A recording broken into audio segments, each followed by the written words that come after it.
This video was originally recorded November 2020 at Menla Retreat and Dewa Spa in Phoenicia, New York.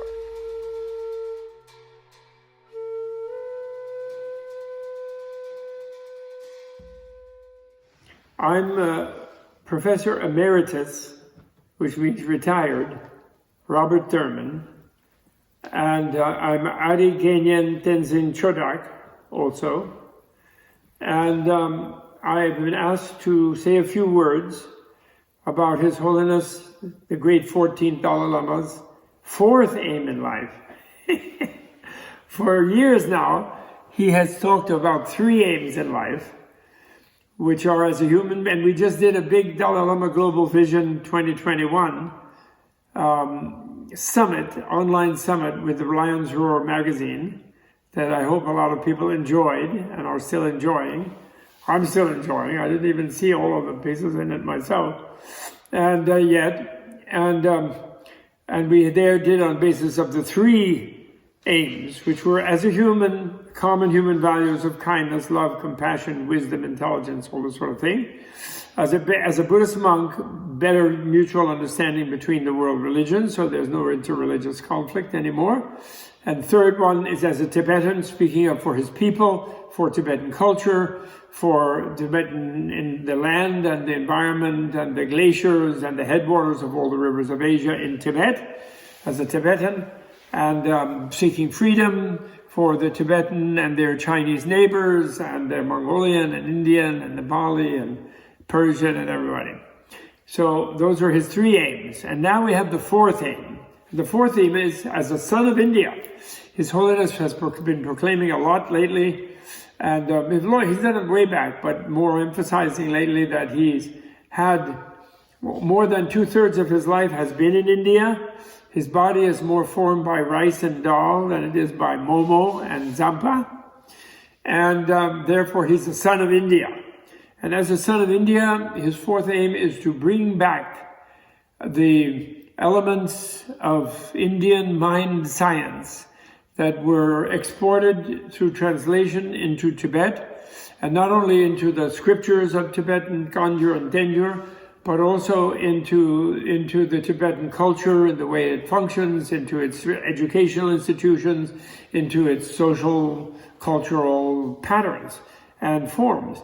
And to bring that back to India, which was the main culture of India from around the Buddha's time and the time of the ancient Upanishads and the founding of the Jainism around that time, and right up until the Islamic invasions from Persia and Tajikistan and so forth, and then on through the European domination of India, where they kind of lost that aspect of their culture. And so to bring it back and to reinforce and to re-encourage, and therefore the Indians are sort of modernized, and the British kind of anglicized them, and the education system based on the British one and based on modernity, and therefore based on scientific materialism.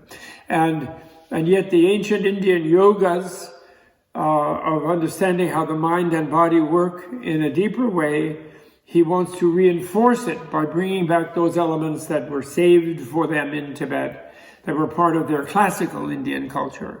And so, and to do that, he has founded recently, he's in the process of founding, under the former Prime Minister, a wonderful institution in Bodh Gaya called the Nalanda Institute of the Dalai Lamas. And he has already big monasteries in the south, in the Tibetan settlements there, in fact all over, and the Himalayan areas of India. There's still a big ethnic Buddhist and Tibetan population. But this is not, his fourth aim is not to make India Buddhist. Because in a way, when Buddhism did thrive in India, it wasn't making them all Buddhists even then. It loved the Hindu, the Hindu deities are all believed in by the Buddhists.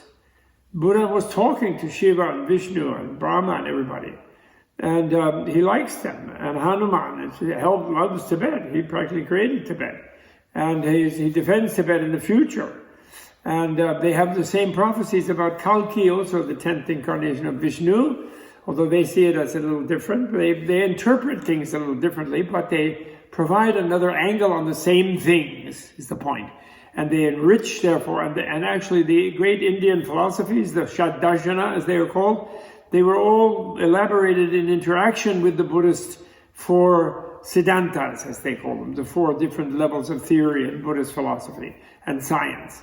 And really it's mind science. It's not a religious thing, it's a scientific thing, it's a cultural thing, and that's his fourth aim in life. And it's actually been my aim as a scholar, and all my life I was asked by His Holiness himself and by my old Mongolian teacher to set up institution to translate the entire canon of Tibetan works that were originally translated from Sanskrit into Tibetan, starting 1300 years ago up until about 900 years ago, and bring it all back into Sanskrit, into Hindi, into Telugu, into Tamil, into Keralese, Malayalam, into Marathi, into Bengali, into all the Indian languages, and also Russian and Chinese. And most of it was not translated into Chinese. Some was, the scriptures, and many of them were, but a lot of them, scientific ones, were not. And of course there has been a century or two of work translating into English and to the Western languages, and that should be part of the whole process. And when I complained to His Holiness and I said, how can I possibly do that in my life? They said, you can't, but you can get it started.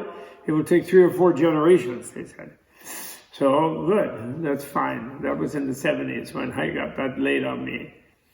So I love His Holiness's fourth aim, and I want to really participate in it. If I survive, I'm almost 80 years old myself. I'm 6 years younger than His Holiness. And he needs to stay. He promised to stay to 110. As a joke, at one time he ordered me to stay as long, at least 104. And so I might have 20 years until I'm 100, maybe. I had some grandparents who reached 100, so maybe I can.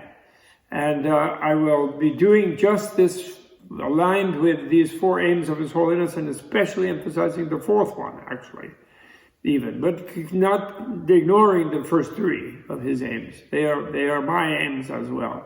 I'm his student, his disciple, his devotee, and his colleague and friend, and it's possible to be all those different things in the wonderful mind science that His Holiness knows, where you have resilience of personality. You don't rigidly have only one identity and one thing, but you have the ability to adapt to different relations and different contexts, because everything changes, everything is totally relatable. That's Buddha's great insight. All things are totally interconnected and relatable. And in the process of doing that, of course, His Holiness will be very much focused on the environment as well as the culture and so on. So that's the 4th aim, okay? Thank you very much. This online offering was brought to you in part through the generous support of the Tibet House US Menla membership community and viewers like you. Tashi Delek, and thanks for tuning in.